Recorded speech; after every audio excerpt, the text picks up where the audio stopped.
Hello বন্ধুরা, সবাই কেমন আছেন? তো আজকে আমি বানাবো নারিকেল ছাড়া নাড়ু। তো চলুন দেখা যাক কিভাবে করি। প্রথমে আমি একটা কাঁচা পেঁপে ভালো করে পরিষ্কার করে ছাড়িয়ে ধুয়ে নিয়েছিলাম। ধুয়ে নিয়ে তারপরে গ্রেট করে নিয়েছি।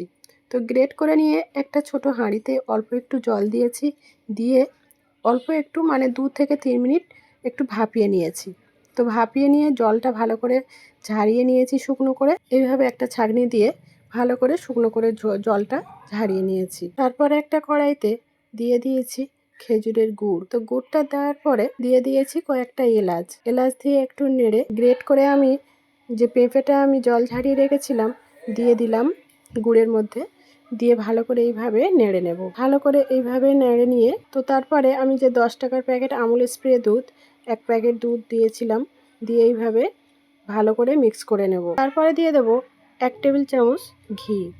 তো ঘিটা দিয়ে আবারও ভালো করে মিক্স করে নেব। তো মিক্স করে নিয়ে আমি গ্যাসের ফ্লেমটা আস্তে করে দিয়ে কিছুক্ষণ রাখবো।